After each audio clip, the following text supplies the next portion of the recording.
Welcome to Arvid and Tyler Catch Up. I'm Arvid. I'm Tyler. Let's catch up. Yes. Arvid, what's up with you, man? Oh, I've been thinking a lot about writing this week. So coming Hmm. off of MicroConf, I've been kind of reading a lot. But on the trip, I brought one book, which Mm-hmm. was Paul Millard's book, Mm-hmm. the Pathless Path. And that Mm-hmm. book is written so well. It's highly inspirational. Just the idea of the concept of the book is really cool. And I've been reading Yeah. that and really enjoying it.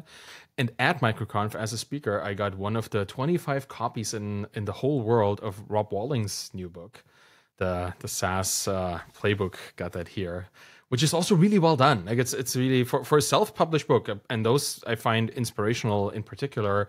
Like it's super high quality. The design is cool. The dust jacket is really nice, well designed. I talked to Rob about this, and he spent quite some money on just getting it right, particularly compared to his first book, Start Small, Stay Small, which has the cover design skill level of, I think he admitted that like a 10-year-old, because he has no idea what he was doing back then or had no Uh-huh. idea. And it looks like just somebody opened a Word document, printed out a page, and that's now the cover. But and no, it's a great book. It just looks like Uh-huh. it's self-published. This one does not. And I've been inspired to keep writing because as a writer myself, I just want to write cool stuff, and seeing books, I'm kind of thinking more about writing books. So I was talking to Brennan Dunn, who has a book coming out as well. And he's been sending out, early advanced copies to his friends, which for some reason includes me. And I'm really happy about that. So I got to read his book, and that was inspirational. So I chatted with Brennan about like how he got this publishing deal, which he seemed to have gotten for this book, because Mm-hmm. I've been self-publishing and I've been talking to a lot of people who've been self-publishing in the past, but he found a publisher. And I thought, well, my next one is going to be hopefully about building in public, something that, besides our project, the Com MBA, which is more SaaS focused, build in public Mm-hmm. is more audience, community building, and just live the life that you want to live and build your business and your brand at the same time, kind of focused. So I've been thinking, do I need a publisher? Do I want a publisher? Do I want to keep self-publishing? That has worked well for me over the past. Or do I want to see if there is some other way of getting the message out there? Because both what you and I have been doing and sharing our thoughts on this podcast and on the internet and on Twitter and stuff, that is building in public, and it has been working pretty well for both of us. So maybe we should, or I thought we should get this kind of story, and by we I mean myself, Hmm. out further, right, into the bigger world that is not just indie hackers and not just creators, but somebody else. And for that, a publisher would be cool, but maybe it is just for indie hackers and creators, or they would benefit the most from this. So I should kind of keep it in this community. I've been thinking a lot about this, and honestly, I don't think Hmm. I have answers. I talked to a couple people. Brennan introduced me to people who work in the publishing industry, and deal with agents and getting book proposals out. And I talked to one guy who's been doing book proposals for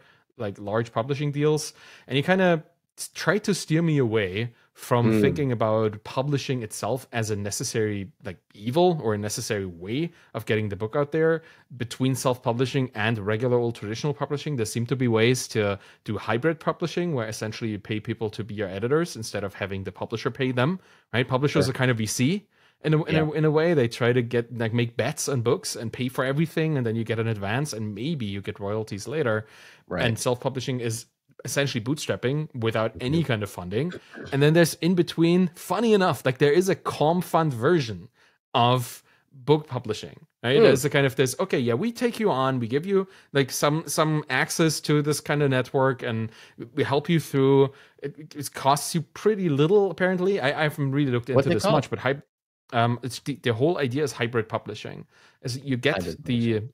it's not the exact same thing as what Comfund is. Like they don't Yeah, pay yeah, you I money; get you it. kind of pay them as a service provider. But the idea is that they have the logistics and the distribution to get your book into, I don't know what traditional publishers would do, get you into airports, get you into bookstores, right? Hmm. What is always extremely hard for people like me, because my books are print on demand, so I'm not Right. gonna get them into airports unless I do a kind of partnership with somebody who puts them in there. So all of this is currently happening as I'm speaking about it. I'm still trying to figure out where I'm going.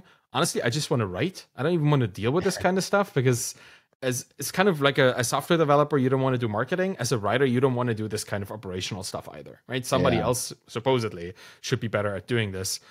But yeah, again, I find as a founder, I'm wearing 20 different hats, and as a Hmm. writer, I'm wearing an equal amount of slightly different hats.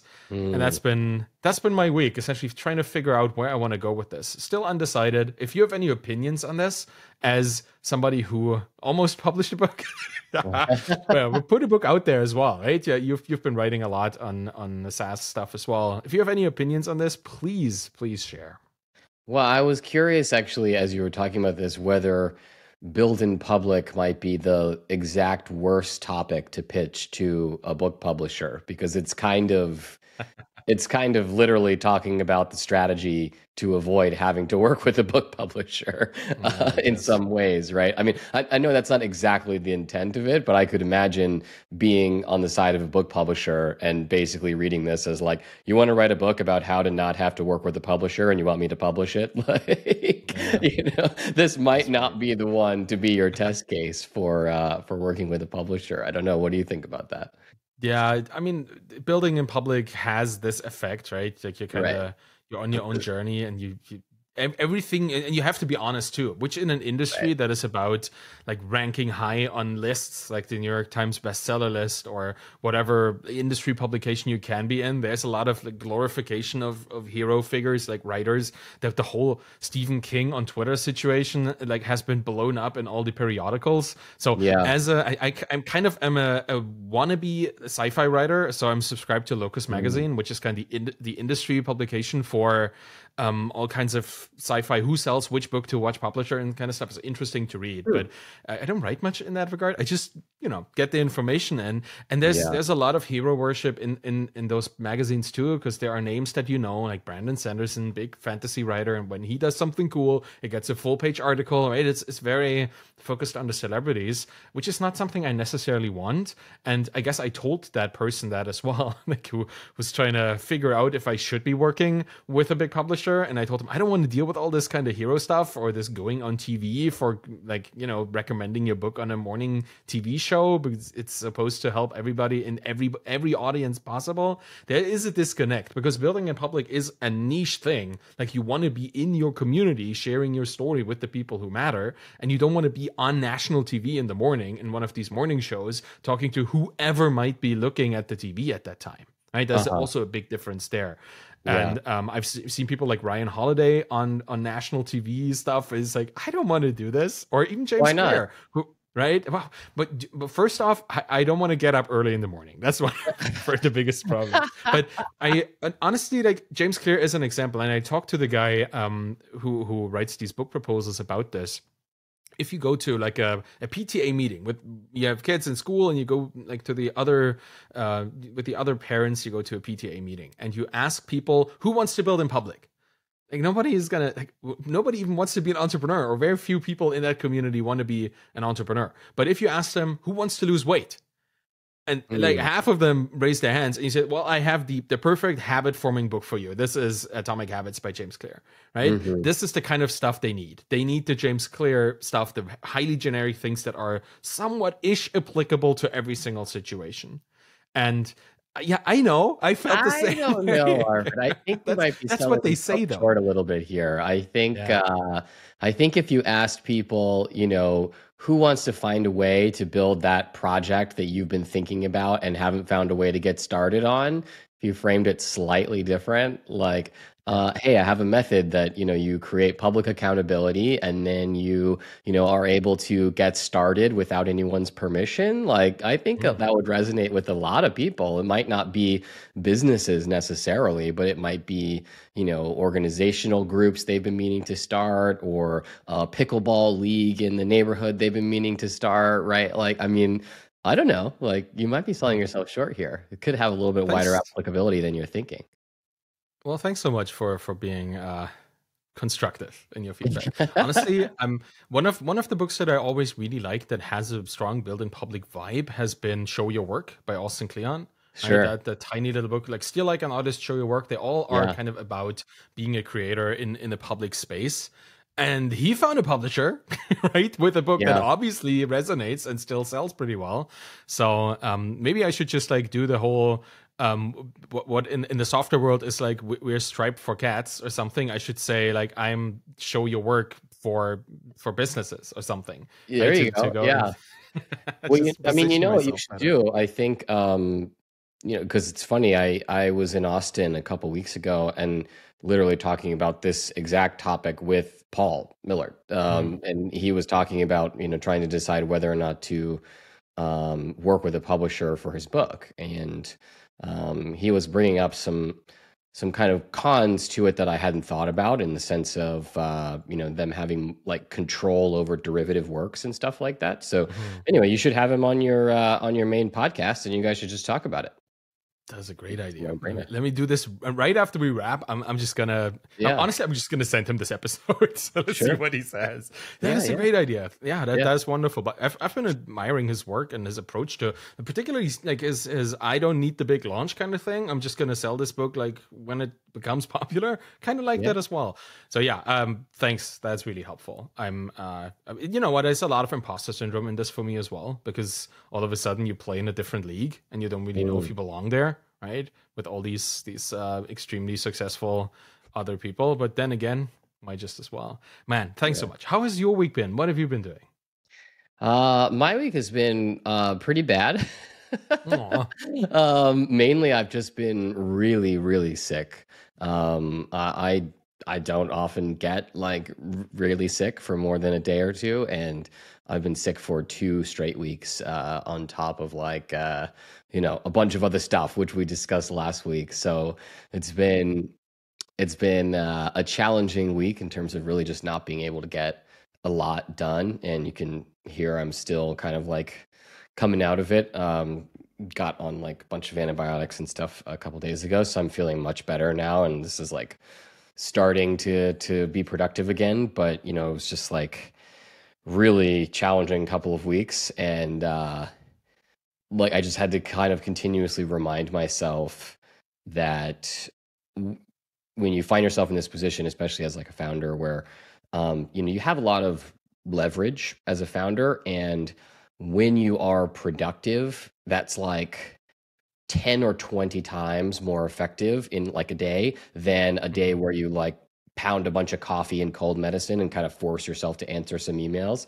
And so like you feel a bunch of guilt about it because you'll feel a bunch of things piling up that need your attention. And like right now I'm feeling that. I've had a lot of stuff that was fairly urgent that needed my attention that I was just like, I think I just need to like log off for a couple of days and try to get better, because it's just not worth it to try and slog through a little bit of stuff if it drags out an illness. So that's kind of like a hard won lesson. I've done the opposite of that several times, where you just end up like kind of ruining several weeks at a time. But yeah, looking forward to being back at 100% pretty soon. The other thing that's been going on is just the response from last week. I kind of rolled out the announcement about reducing the team size, having to lay a few people off at Comp Fund, and really narrowing our focus to the core job, canceling a couple side projects, that kind of stuff. And honestly, the response has been just like tremendous. I can't even respond to all of the emails and DMs that have just been like 100% supportive and encouraging and understanding. Super awesome to feel that. If any of those folks are listening to this, I really really appreciate it. It made a huge difference during a pretty tough couple of weeks for me personally. And it just reminded me that like you almost can't lose as an entrepreneur in a lot of ways. Like you just get so much credit from everyone just for trying, that even when you try something and it sort of objectively doesn't work out, right? You might say it failed, right? um, you just get so much credit from everyone for trying. Everybody is still so stoked that you gave it a good shot, and there's almost no real penalty from most people that you care about their opinion for not succeeding in a particular part of the venture, and everybody is just ready for you to kind of like get back on the horse and try again. So that's been really really nice, especially the last couple of weeks. To just this, like, I mean, it's like hundreds of emails and DMs coming in after the public announcement that yeah, was just super supportive. So I'm really grateful for that. Yeah. Yeah, I'm so happy to hear it. I'm not surprised that our amazing community acts amazingly, Yeah. Yeah. when you interact with them, but I'm super happy to, like for you to be in this physical state of despair because you're Yeah. sick, right? Sick, it just sucks. You have this, you see the world differently, but then Yeah. still have this glowing light of support and motivation come in, and understanding, probably most of all. Yeah. So that's wonderful. It's one of those things. That's kind of why I want to do more about building in public as well. This is such a clear example Totally. of your personal journey transcending the journey of the business. It Yeah. doesn't you being you, and you learning and you growing and you sharing this. It could have been great what happened to Calm. It could have been, it was kind of bad what happened to Calm, but either way, there's something that strengthens the bond between the people that are around you and you through whatever comes, which is such a cool phenomenon, right? That's something that if you hadn't shared your journey, you would just be alone and sad, and people would get mad at you. But now you've built this goodwill, and people actually also want you to succeed. And no matter what happens, they're there for you. That's such a wonderful thing. I'm really happy to hear this. Yeah, I think you're totally right that, like, this is an example of the value of building in public, right? Where because the decisions that we made were sort of laid out along the way, people knew the bets we were taking, the risks we were taking, the upside of the decision, why we made these decisions, and that was kind of laid out and publicly documented, and then kind of landing on, well, here are the outcomes of those, and here are the decisions we need to make. I think you just get a lot more goodwill and just kind of trust from folks. Mhm. Whereas if they just see the outside effects without the kind of behind the scenes explanations, I think people, some portion of people will fill in the explanation for that Yeah, series of events with kind of like that's right. the worst case scenario, right? In a lot of ways. And I really don't think, I haven't found anybody, I was certainly worried a little bit that there might be some backlash. We have a lot of investors and stuff like that might say like, oh, this sucks, you're not doing as well as I thought you would, or something like that. And there was just none of that, absolutely none. So it was actually fantastic. It's kind of hard to get mad at somebody who's been honest with you the whole time, Right. right? Yeah. It's just Yeah. you get mad at yourself for maybe having inflated expectations if there's nothing that you can cling onto. That's really cool. Yeah, Yeah. wonderful. You just kind of co-wrote a chapter for my book, so thank you so much, because I'm going to use this as an example. Because lots of people have been asking me around building in public, well, where are the negative examples? Where something went wrong, and how did that affect people? I think Sure. this is as positive as can be for such a negative example, right? Stuff didn't work, you still got something out of it. That's exactly what I love about that story. Even though I wish it would have happened differently for so many reasons, but the way it happened and the way you communicated has been stellar. And I'm Yeah. very happy to see that, yeah, people don't, they did not have an avenue of complaining, which is great. You covered your bases. That's what you Yeah. did in many ways, right? In a positive and I guess empowering way for others to learn from. That's really cool. Well, I'm glad we live in a community where everybody understands each other, where Mm. everybody kind of knows where we are going with the thing that we're doing. Like, they Mhm. understand that there's risk in entrepreneurship, and that they also understand that this risk is worth failing from time to time. I think Mm. that's the big difference. Because Yeah. if you had people who don't understand this, they probably would have responded differently to your announcement, right? Yeah. Absolutely. Yeah. Well, maybe we should use this opportunity to dive into the topic of today, which Let's is do it. Yeah. very much related to this. I've been at MicroConf. I was talking about founder mental health, right? The problems that we all commonly share, being overworked, doing a lot of things. And one thing that I shared a pretty sad story from my life from was social isolation, feeling alone, feeling Mm. misunderstood, feeling not supported at all. And I've ever since then, people have been reaching out to me, both right there at the venue after I gave my talk and over the next couple of days, plus now in Twitter DMs, sharing stories about how hard it was for them to stay the course, like to calmly build a business, trying to stay calm when around the people around them were just energetically trying to distract them or pull them away from entrepreneurship because they just didn't get it.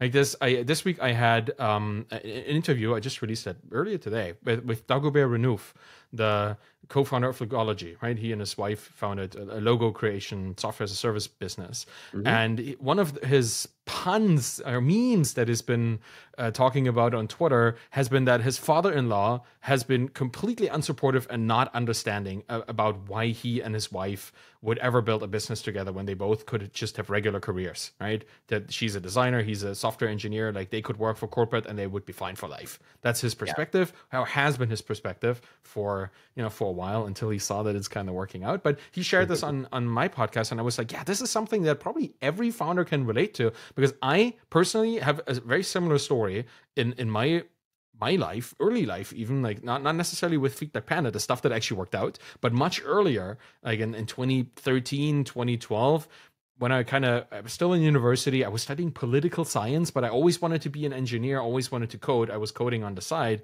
And I got this invite to San Francisco for, like, there was a VC funded company that found my GitHub and they wanted me to kind of see if I could work for them as a remote employee from Germany, but they wanted to meet me. So they flew me in, or wanted to fly me in from San Francisco.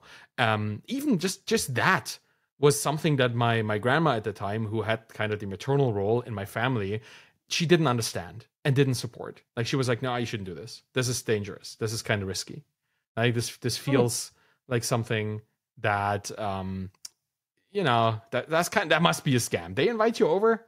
That's not right. Like, why would anybody pay for a ticket and you don't even know who they are? And she just did not even understand this kind of founders taking a bet on a potential employee. Sure. So it worked out. I flew there. I had a great time. We came to an agreement. I worked for them for 2 years, and then I got burnout, and everything kind of exploded in my life. But that's a different story for a different opportunity. But after that, I started building tiny software businesses with my friends and peers.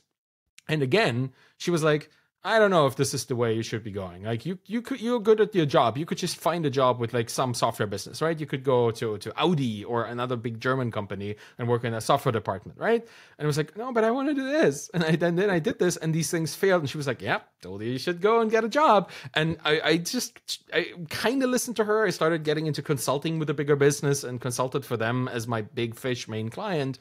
But over time, I just wanted to build more businesses. And it took until we actually had Feedback Panda. My girlfriend and I were like building Feedback Panda and showing her that this was now like a $20,000 a month business, for her to say, well, okay, I guess it's fine. That was the situation. Like, we built a SaaS business to 20K MRR, and that was okay. I guess this is all right. Took me only 5-6 years to get her to this point. It's super frustrating. And I think everybody who's been going into solopreneurship or just entrepreneurship in general has a story like this. I wonder if you have a story like this too. I think it doesn't have to be family, right? It could be anybody. Yeah, I grew up in a family where entrepreneurship was a little more normalized. My my stepdad was sort of my head of household for most of my life, and he ran a guitar shop.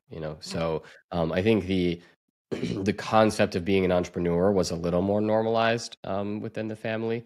So there wasn't that kind of constant pressure to be like, why don't you get a job, sort of thing. But I would say the elements that kind of resonate with me in this are a little different, which are, first of all, just like not having active pushback, but not really having a support network, right? Like, not having people within my community. So when I, like, my college friends and my, first friends from after college and stuff like that, like, almost none of them were entrepreneurs. So I didn't really have people that would push me in the right direction, or that I could sort of lean on in tough times necessarily. So it was sort of isolated versus having, kind of things pushing back against me. And then, definitely, like, just in general, feeling like in most social situations that I didn't really have anything to empathize with people, right? Like, you're at you're dating someone who has a normal job, and you go out with them and their friends, and everybody's complaining about not having enough time off, or like weird stuff that's like no longer a relevant feature of your life at all, and you have nothing to say on these topics. That sort of isolation, I think, is something that I felt a lot pretty early on as an entrepreneur. And so Yeah, I think we should talk about it. I don't know if I have a specific example that comes to mind. It was just like a very pervasive thing for quite a few years for me. Yeah, Yeah. Oh, I yeah, think it's definitely specific enough, particularly the thing with like going out or going to any kind of social event and being just of a completely different frame of mind, what even warrants being discussed. Right? That's right. that's that's that's what I feel like when I was at a family thing a couple days ago, and it was really nice. Like when family hangs out, it's always enjoyable. But even getting to a topic of discussion that I find interesting in terms of like I want to talk about AI, or I want to talk about like entrepreneurship, I want to talk about like building something cool or cool projects, but people don't necessarily find these things as interesting as I do, which kind of Sure. precludes me from even getting to a point where I can contribute meaningfully to a conversation, because the other topics, I'm not that much into sports, I'm not that much into vacations or whatnot, these topics that normal people normally talk I about, think right? these It's are just more the like, hazards of being a nerd versus being an entrepreneur, which I but identify, wait, by the what's way. isn't that the same? Like, isn't like one like there's a big Venn diagram, and I think like entrepreneur is Yeah, like right dab in the middle yeah, of nerdy the nerd thing. entrepreneur is very challenging socially. Yeah, I'm Well, with you. I honestly, I mean, I'm great. I'm great among family, and we always have nice chats. And even this time, we did get to talk about ChatGPT because a couple people in the family work in marketing, and we had this whole conversation about. Funny enough, we actually had a conversation went into entrepreneurship, because we kind of talked about them with their career path, and me, like how I source my finances, right, where I find my sponsors. Then we got into like how sponsorship evolved over time, because people working in an ad agency, obviously they're interested to see how it works on the ground for a creator, like how I Mm, source my sponsors, how they could potentially connect with more people like me.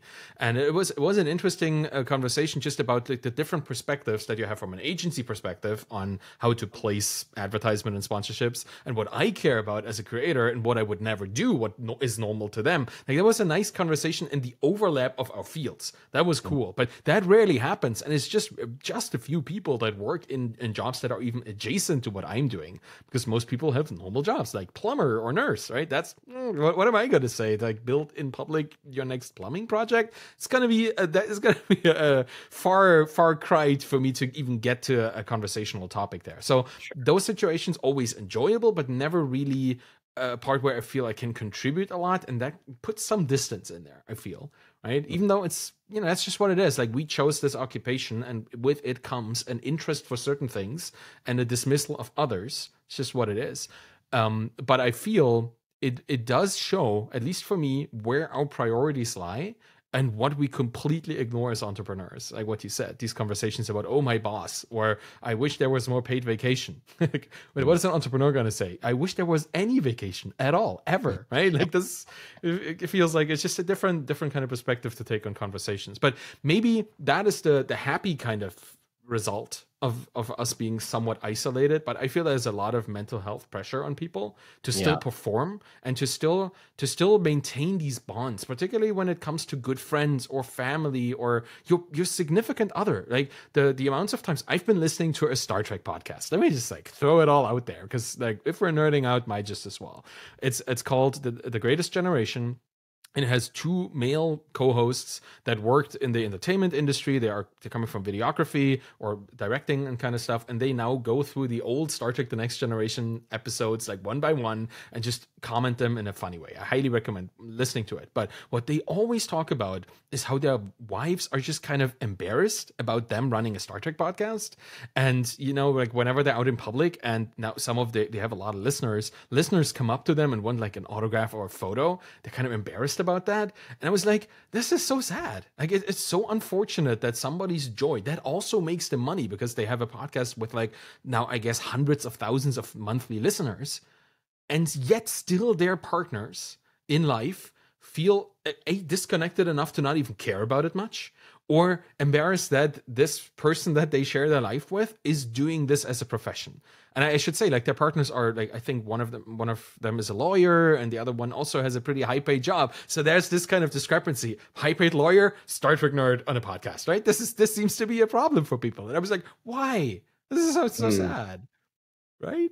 Yeah, I'm not a couples counselor, but that seems like a pretty bad dynamic in a relationship. Yeah, yeah. Did you feel like you had to defend entrepreneurship, to your family or friends or anything like that? Did you ever find yourself sort of needing to, I mean, you can sort of just like either shrug it off, but sometimes you might feel the need to engage and sort of make the case for it. Did you find that?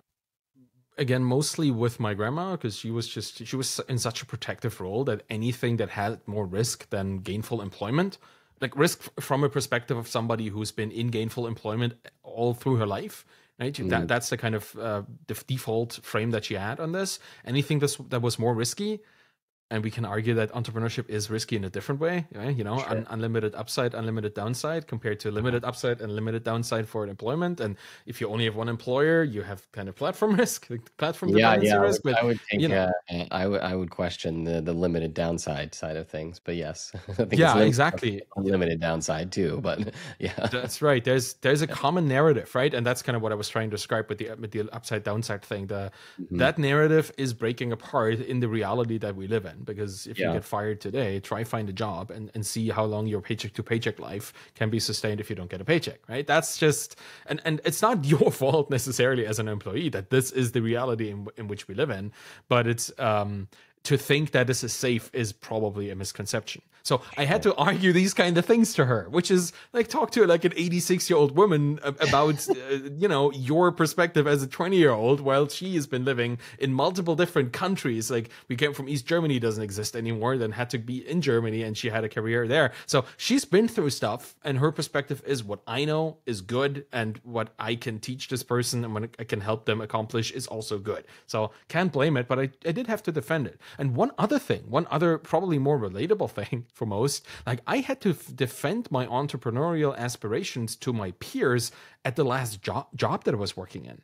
So Hmm. when I was building Feedback Panda, I kind of did it on the side while I was having a full salaried 40-hour a week software engineering position in Hamburg. Like there's this whole story that I often tell is like me commuting from Berlin to Hamburg allowed me to listen to all these podcasts and read all these books, including your ebook and that kind of stuff, to figure out like how I wanted to build my next business. All this commute back and forth gave me so much time. So when I was in Hamburg working 40 hours a week, and then took some time like after working, I still stayed in the office and coded on my own project. People just didn't really get it. They were like, why are you doing this? You already have a job. And the hardest part about all this was when I then quit, because our business already went somewhere and I wanted to focus on something else. They felt almost betrayed. Like it had this kind of notion of, hey, you were one of us and now you're kind of not anymore. What's going on? This must be like a negative thing, or this must be some kind of attack. It was pretty strange, because these were people that I really went well with until I told them that I didn't want to be an employee anymore. For Right. like, I had mental health reasons there as well. I felt like overwhelmed and I didn't want to do this. And my grandma had just died around that time, so there was that as well.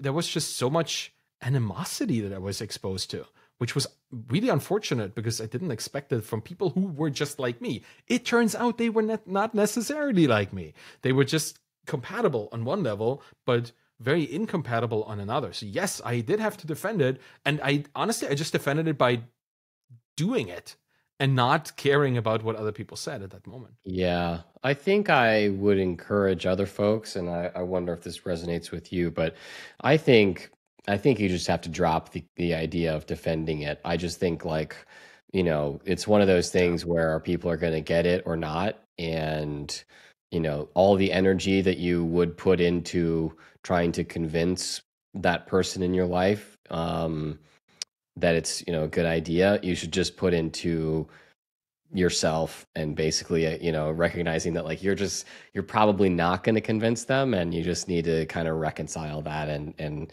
you know just go for it. Right, like I just don't Yeah. think there's a lot of upside. I think this is maybe potentially challenging when it's specifically a partner slash like spouse. That's probably like the one area where you really do need to get some buy-in. I think with your family, like unless I don't know, unless they're financing your lifestyle or something like that, you probably just have to accept the fact that they're not going to get it until you're successful, and then they're going to get it. And like that's that. Like that's how it's going to play out. That's how almost everyone that I know that's gone through that sort of situation, like they don't get it, they don't get it. And then as soon as you're like tangibly succeeding, they get it right away. They're like, oh, that's cool, great, And like Yeah.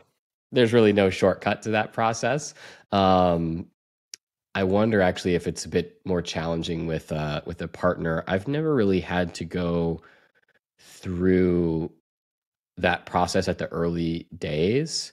Hmm. Um, I guess did you so I only had a serious partner in my life after I was single when I started, when I quit my job and started becoming an entrepreneur, and my business was fairly successful Hmm. before I had a serious life partner along that journey. So what about you? Did you have a partner at the early days of this stuff, or was that a thing you had to So negotiate? yeah, like all the things where I failed, I didn't have a partner at all. And the Yeah. thing where I succeeded, I met Danielle, my co-founder and life partner, is in this very building that I'm recording in Hmm. right now. I met her in 2015. Okay. We started the business in 2017 together. So I was Oh, still a fully salaried engineer at that time, even like working half remotely. So I was in Hamburg commuting back and forth for like half of my week. So it was a relationship that itself was already pretty tested from the early days on, right? You are a partner that's sometimes there, sometimes you're gone. You're gonna have a long distance relationship several days a week. So we had a lot of stuff compressed into a very early time frame there. And then we started the business together in 17. We sold it in 2019, and we moved to Canada 2 years later in 2021. So that's kind of the story of our life together. So yeah, I yeah. was just we built this together. So she was compatible in the sense that she actually also wanted to build it. Yeah. Right. Maybe this would be something fun to discuss on Twitter after we publish this to Hmm. see, if folks could share some stories of having to really get buy-in, maybe from a, default skeptical Yeah. partner or spouse, and kind of hear about that. Because I think that would be really interesting to hear how folks navigated that. That's Yeah. kind of like the one version where you can't just be like, well, you'll see, and then just go Yeah. 3 years without getting Yeah. support or buy-in from it.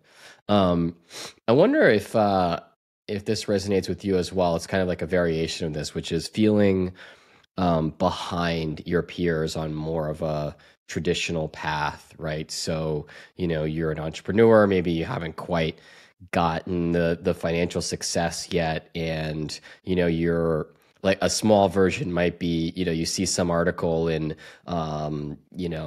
MSN Money or whatever that's like, here's how much you should have saved by the time you're X years Hmm. old. And you're like, whoa, I don't have anywhere near that much saved because I've been, building equity in this business that's not successful yet. And maybe then more like tangible milestones, right? Maybe people are, buying houses, or maybe they're having kids and all this kind of stuff that you feel like you can't necessarily financially do because you're still in the trenches of entrepreneurship. Did you feel any of that at all? Yeah, I'm thinking about it. I had friends certainly that had kids and had jobs and that kind of stuff, but I always knew that I don't need to compare myself to people whose lives I don't necessarily want to live. And this is no hidden dig at my friends, obviously, because they're my friends. But Yeah. the choices that they made were theirs to make and not necessarily mine. So I don't think I compared my lifestyle with them much, but I always felt that the security that some people had financially by just having been around and having already understood, that's an important part too. I'm going to get to this in a second. How to invest, what to invest, like have their employer pay half of whatever contribution they may have and build equity in the market or in money markets or whatever over their work lifetime. That was something that I was even just kind of exposed to Mm. late in life. Right? I didn't even have a frame of reference to be kind of jealous or comparing myself to, because Yeah. I didn't even know that that was an option. Again, my grandma, and she's great, but she had very strong opinions about what investment looks like or what savings look like. Like for her, that was like put money in a savings account every now and then, and that's it. Get like the rates that Mhm. whatever the bank pays you. Because again, East Germany, different story. Her whole life was structured in a certain way, and she kind of taught that. I had to do a lot of unlearning, as you can probably tell, from Sure. just the stuff that I've been kind of educated with as I grew up in that space. And she was burnt, I think, by the local credit union style bank investing their money into really really bad mutual funds that never made any money. So they kind of lost a lot of money on this. So Mm. any investment into anything in the market was a no go for her. That was how I was financially educated. Can you Whoa. imagine? Yeah, right. So I think I was 33 or 34 when I first, in that business in Hamburg, was exposed to a fellow developer who talked about investing in the stock market and ETFs and that kind of stuff, and how this Wow. is actually a much saner approach than buying into heavily into mutual funds or that kind of stuff that your bank tries to push on you, right? Any sane person looking at this from the outside was like, why are they trying to sell me this? Like, obviously, there is more in that for them than for me. So that education came at a super late part in my life. And ever Sure. since then, I've been working on getting to that. But it's not because of comparison with my peers. It's because of not being educated in that space at all. Honestly, Fair. I think the first book that I ever read that explained this to me more clearly was Tony Robbins, like Money Master the Game. Like Yeah. it's not necessarily the best book about Gotta finances, get but on board somehow, you know? Yeah. it showed me a path beyond like just putting some money in some bank account and getting like minus 3% a year because the economy tanked. So it's Right. but for me, I did feel behind in just the sense of security that I had in my life, which was one of the reasons why we actually sold the business when we sold it, because we Uh-huh. had understood that the equity we had in this business at that point making 600K in ARR, so it was substantial already. It was technically by all just guesses of how much something could be worth $1 million business, which it then turned out to be in the end when we sold it. But we both had nothing else. Like we had no savings really, other than the weird stuff at our bank, which was like a couple $1,000. We had a paycheck to paycheck kind of life because we were living in Berlin, in the middle of a big city, which is expensive, and I had Yeah. a lot of expenses like traveling back and forth. Even though the company helped me with this, it was never free, right? And we understood that wow, this is the only thing that's valuable, and it's gigantically valuable in comparison to what else we have. If we lose this business because of, the business implodes because of the market or some regulation, which funny enough, it did like a couple months ago, right? China introduced some weird regulation that makes it impossible for a person to teach English online anymore. Without living in China itself. So Feedback Panda, the business that we build, doesn't exist anymore for that reason. Like SureSwift Okay. had to just shut it down because there was nobody paying money anymore because they couldn't do the work that we helped them with. It's Right. unfortunate that it happened, and I'm kind of glad it didn't happen to us. It happened to a company that could handle such a financial loss, right? Like Right. if that would have been us, everything we built over years would have been lost at that Yeah. point. Which is why Understood. I was super stressed about it. Had like the kind of, the bus factor is incredibly high and it's so undiversified. We need to diversify our investments. Again, something I had never known about before, but now I knew, now I understood because I had people who were smart about investments tell me about this as well. So Hmm. that's the thing that I felt I would need to catch up, just securing my own life by diversifying my investments. Hence, we sold the business and got invested into fine funds such as the Calm Company Fund, for example, right? Like Yeah. it all kind of plays into this for me. Like investing Uh-huh. in your fund was one of the things I did to diversify. So, Yeah. yeah, so Makes sense. yes, I did feel behind and I needed to catch up. Yeah. Yeah. Yeah, I think I felt some of that too. I think some things that resonated for me over the years that kind of helped me maintain a little more kind of calm about that because it is easy to sort of feel behind. Um, so the first one that resonated for me was leaning into some of the stuff that you can do Hmm. as an entrepreneur that you couldn't do with a job, right? So like I think it can be really tough to be just like in exactly the same sort of position as your peers, let's say your peers from college or something like that, like you're living in the same cities, in the same neighborhoods, trying to buy the same houses, trying to do the same activities, all this kind of stuff, except you're the like struggling entrepreneur and they're the like successful corporate Yeah. person. That sounds like setting yourself up for like a really difficult time mentally. So I think like one thing that comes to mind is this overlap between a lot of entrepreneurs becoming digital nomads. And I'm not saying like every entrepreneur should become digital nomads, but you have this like kind of sort of judo way of turning around some of the negatives into a positive. Like, yes, you have to work a lot, and yes, you maybe don't have as much disposable income, month over month if you kind of graph it. But you do have a lot more flexibility in terms of where you are, right? And so you can sort of lean into, well, I can go live in Bali for 6 months, and that's pretty cool, And Yeah. so there's like there's an upside to being an entrepreneur as well. And so I think kind of looking for, those opportunities to, to take advantage of some of the things that are unlocked by being an entrepreneur, mainly the ability to travel, the ability to work remotely, the ability to, frankly, you can take more time off, right? If you're able to do that, right? If you get the business to some level where that's possible, and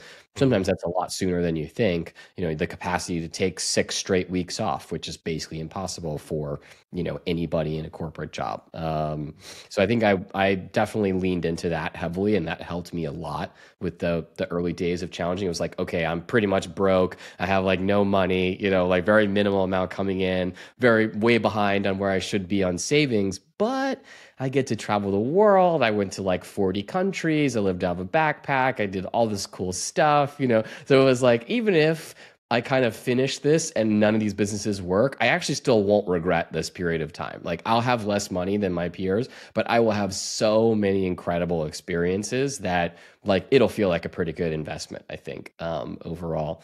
So that was like one that was pretty useful. Um, what was I gonna say? I think another thing that's kind of nice, and I'm curious if this kind of resonates for you as well, but I have found that entrepreneurship really helps me avoid the hedonic treadmill and the life inflation aspect, right? So, like, your income and your savings are these numerical numbers, but they are also relative to how much you spend, right? And Mhm. so, the sort of lumpiness of the cash flows of entrepreneurship, the fact that they're not that reliable, but when they do come, they come in like generally like very large chunks, has kind of helped me avoid the constant, okay, you get this raise and then you raise your spending by exactly the same amount. And so you get this point where you're really on this treadmill that's turned up to 11, and you have to continue making this very high salary just to sort of stay in place, because your cost basis is so high. I think one nice thing that entrepreneurship does is it forces you to keep that level low. And there's a benefit to that, which is that you have so much more flexibility in your life, whether or not it's other entrepreneurial ventures or other things like that. I think a source of a lot of unhappiness in kind of middle age for a lot of folks is this hedonic treadmill where, yeah, they've had like nice, steady success, and now their base level of existence is they need to make, $500,000, $600,000 a year just to kind of like stay in place. And that means they can absolutely never take a year off and go and try to write a book or try to do some experiment or start a company or whatever. And so, I want to encourage folks to appreciate that upside, that even though it feels kind of limiting in the moment, that you wish you had a little more disposable income, that dynamic is actually going to be a source of, I think, pretty substantial happiness, at like a decade long time scale. And so, just kind of focusing on that, I think is valuable. I really appreciate that because I feel the same way. I honestly, like most people, when I talk to them about the sale, the exit of the business, they ask me, "So what did you buy?" Right? There's always this big No. focus on money, and I was like, "I got a MacBook Pro, I think. Yeah. I got a new computer so I could write better, or I could write in one room and watch videos in the other. That was like my leveling up at that point, and it felt like this ever since because I think you're onto something here with the lack of reliable numbers that you see growing every month. I just did my taxes. So it was tax season here in Canada, like until I think the 30th of April is the last tax day. And obviously that meant I did my taxes on the 30th of April. Yeah. And I had to, I pulled all the data from the business together. And something I didn't notice in 2022, This was a six-figure business. I did not know Mm. this. I was not aware of the fact that all my media business is now actually a six-figure business. And I saw this on the tax sheet because with that number comes an equally high tax payment that you have to pay. And expenses were manageable, all that kind of stuff. It was very interesting to see. But the lump thing, that the fact that it's distributed over so many ways, and I think every month I have like 30 different items on my just where money comes in, because Amazon has like 12 different locations where the payments for the books come in, and then Yeah. every other store pays me through some weird method somewhere else, and then some goes to PayPal, and Gumroad is here, and Podia was there, and there's Udemy, and there's Skillshare. All these different things just pay random things at random times, so you don't really see this big monthly up and down. You just really see these it trickle in some random capacity. So you develop this. I can only spend this much this month because haven't seen much money for a couple months. Let's just see. Let's just be smart about it. So it surprised me to see how much money actually came in, but also how much I kept, because if I don't see it come in, I don't see it, I don't spend it, which is great. Yeah. And I think this is a consequence of having had this behavior where no money was coming in the past. Yeah. It just sounds like the worst humble brag in history, but the idea is, I think I've always had this, let's just be frugal about this. I mean, now I'm buying a lot of studio equipment. I think my biggest expenses are microphones, monitors, and cameras at this point to be able to do what I do. Right? I don't spend money on cars. I don't even own a car. Like, we have one family car and it's not mine. I like walking to the store. That's my life, right? It's just, there is no kind of keeping up with the Joneses kind of creep in my life, because I don't like that, and I never was a person to do this, frankly, because I never had enough money to start. That's kind of how I feel. I never had enough income to even start keeping up with other people, and now that I have, I don't need that. I invested in my business again, which is and our lives here too, like in this fine province of Ontario. We just building our little life here and having a nice house and having time with family and friends. That's what we spend our money on, not necessarily fancy things. So yeah, sorry, that's just derailed into a description of my financial life. But honestly, I think this is something that is a consequence of me never really following the salaried employee narrative. And I think you brought this up just now with when should you do what, right? Like the narrative that we all are part of an economy and everybody should contribute and be compensated for it for 45 years and then you retire, right? That kind of narrative. Or you have to find a job, you have to then immediately buy a house and be in a place, and you can never be a nomad, right? Because you have to then start a family and have to pay like for a car, get a loan here, get a loan for that. The standard narrative that most people follow. And I think you by mentioning just digital nomadism, but that just completely breaks the paradigm. And that is a wonderful idea for an entrepreneur, is to start breaking narrative paradigms, right? About what a business should look like. Should you get VC funding? Yeah, sure, every business needs funding, right? No, that is not necessarily true. Or should you build it in secret and then sell it to whoever wants it? Well, maybe that's also not a narrative that's true. Maybe you can do this in a more public sphere. I think what this boils down to me for is breaking the paradigms of narrative that are established in the society around us. And unfortunately, often enough, this narrative is parroted by our parents, by our spouses, by our friends, and by our colleagues, right? Kind of to bring this all together. Like, the fact that we have such trouble with them understanding what we're doing is that they are living the narrative of somebody else. And they are repeating the narrative that somebody else has instilled in them. Our schools, our social systems, our economic theory that whatever country is following at any given time. All of this kind of trickles down into narratives that we hopefully can break. So I don't know why I'm here now at this point. why my train of thought took me here, but I just alighted and I exited. Let's bring it home. I think you made a great point there, which is, and I wanted to sort of talk a little bit about, okay, what do we think, maybe other folks who are feeling a lot of these feelings that we've been describing could do. And yes. I do think you just touched on the number one thing, which is it's like kind of straightforward and simple, and a lot of folks have unpacked it in a bunch of different ways, but just kind of like assessing the the script or the playbook or the narrative that you sort of have this perception that you're supposed to be on, and really just questioning that, right? I mean, a lot of entrepreneurship is questioning other narratives about the world, right? Okay, this market is saturated, nobody else could enter it. Is that really true? Like a lot of the opportunities come from that, and sometimes we forget to apply that same kind of critical lens to our own lives, right? To the narratives that we tell ourselves, that other people try to impose on us, to say like, well, you should be doing X, Y, and Z. And you can sort of take that same entrepreneur's kind of skeptical, critical thinking analysis to it and say like, what, is that true? And what you often find is like, no, you don't have to do that at all. Like you can actually do whatever you want in your life. And what's been really helpful for me personally has been to connect with not just, so I was gonna suggest connecting with other entrepreneurs. I think that's kind of the no-brainer, which is try to find your community, and we can talk a little bit about that, but also just connecting with other people who are living lives that are just very different. I got this primarily just from traveling a ton, but there's certainly other ways you could probably do this. But getting a firsthand experience of other people who are living dramatically sort of off script lifestyles, and this could be maybe through podcasts or whatever, but just sort of hearing other people describe a non-traditional approach to their lives, I think helps you like widen the aperture of what's allowed, what's possible, and I think really reinforcing that to say like, yeah, a bunch of people think I'm off script here, but like that's okay. And a lot of people live their lives that way, and it's fine. You don't Yeah. have to do any of those narratives. So I think that's like kind of step one, is just like this base level understanding that you can just kind of do whatever you want. Yeah. Yeah, Yeah, that's also what Paul is writing about in like the sure. pathless path, right? Yeah, Let's bring that book into the mix here as well.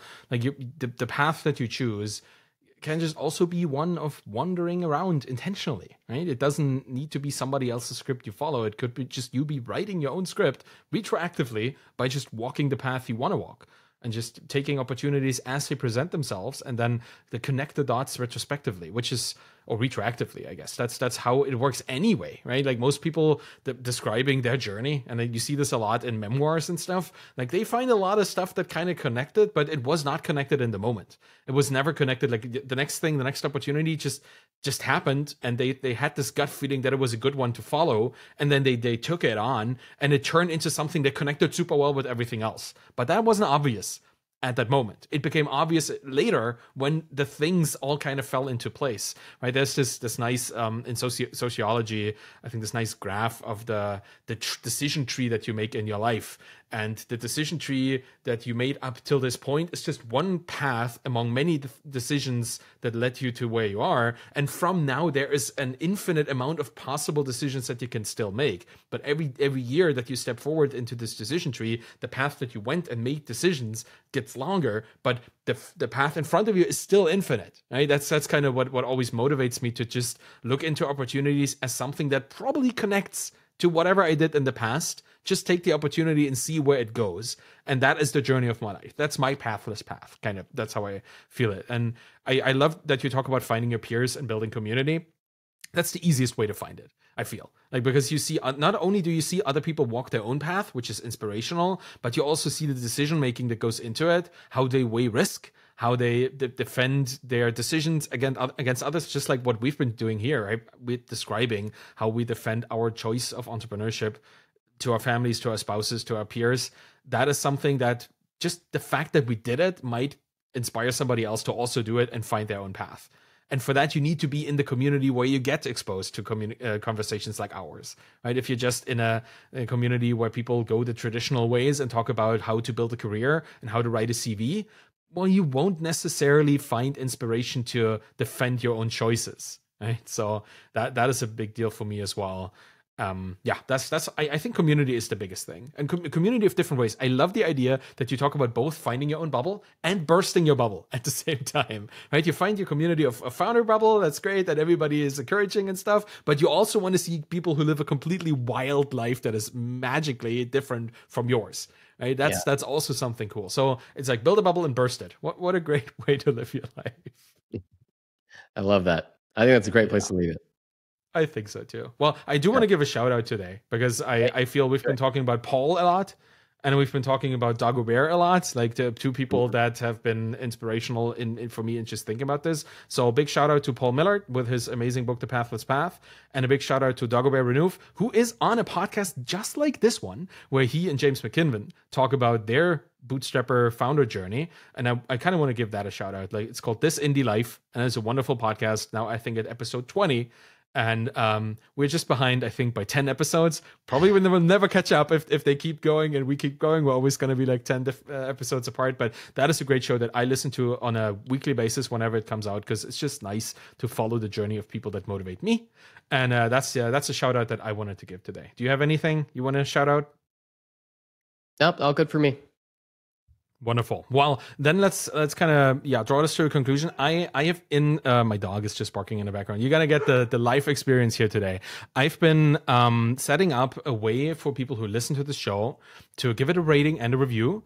If you would like to do this, please go to ratethispodcast.com/catchup. That's CATCHUP, one word. And you can find links that automatically go to the Apple Podcast place and Spotify and stuff, where you can give this show a much deserved 5-star rating. Please do that. And give it a review if you like the show and if you like us. That would be really helpful. Put us in front of more people who might actually need to hear what we've been talking about today. And if you're a founder who's been through these things, you know that there are a lot of peers who also need to hear this. So please share this with them. You can also go to catchup.fm, find all the episodes, all the 7 or so episodes we've been doing up until this point, and link people from there. It would be really appreciated. And yeah, I'm going to talk to you again next week. And that's it for this week. See you next week.